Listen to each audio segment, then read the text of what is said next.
Okay, hi Sam. Thank you for joining me today. How are things going for you this week? Hey Jordan, not too bad, just trying to stay on top of everything. It's been a bit hectic to be honest. Okay, I hear you. It's been a busy time for all of us. I wanted to have a quick chat today, not a formal thing at all, just to check in. Is that okay with you? Sure, of course. Okay, so I've been reflecting on the past few weeks and I have noticed a bit of a pattern with your start times. You have been arriving a little later than expected on several occasions, and I wanted to bring it not to point fingers, but to understand what's going on and how I can support you. Yeah, I've been meaning to talk to you about that. I know I've been late more than I should be. It's enough mix of things. My brain's been unreliable, and I've been struggling to get to the door on time. Okay, well, thank you for being honest and open about that. Um, it's definitely helpful to hear your side. I know mornings can be tough, especially when things outside your control come into play. Can you tell me a bit more about what your mornings have been like lately? Has been the what has been the biggest challenge for you? Honestly, it's a combination of poor sleep and rushing around. I've been staying up too late, and then I've been scrambling in the morning. And when the train is late, it just adds to the stress. That sounds frustrating. It's hard to start the day feeling before you even arrive. Have you had a chance to think about what might help with this? I thought about prepping the night before, but I haven't been consistent with it. Okay.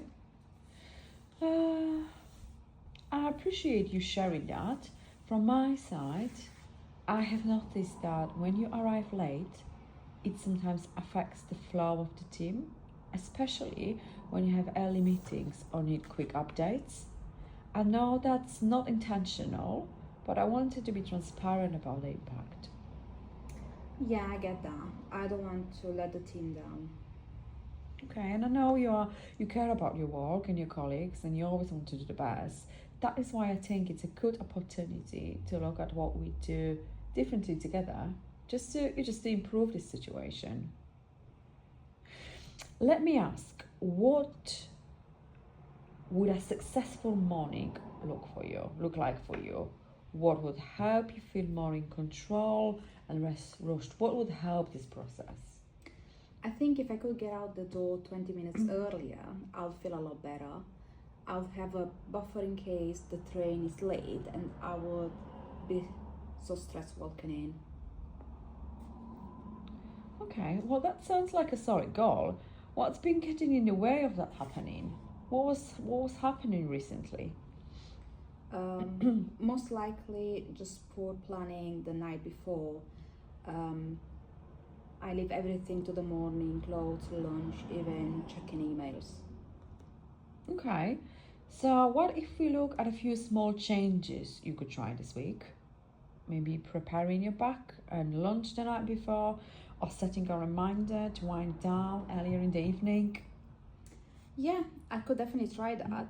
I think if I set a cut-off time for screens and got things ready before the bed, it will help. Listen, that is a great idea. What else might support you? Would a check in or accountability help?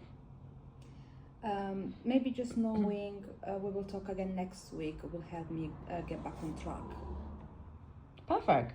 So let's say you try prepping the night before and aiming to leave earlier. If that doesn't work, we can explore other options like adjusting your start time slightly or looking at flexible working. But let's start with what is in your control. Agreed. I would like to try to fix it myself first. That is a great mindset. And remember, this isn't about perfection, it's about progress. So here's what I suggest. Try your new routine for the next week. I will pop up a 15-minute check in on the calendar for next Friday. We'll see how it's going and tweak things if needed. Does that sound good? Sounds great. Thanks for being supportive, Jordan. Of course, I know you are committed and I'm here to help you succeed. Let's tackle this together.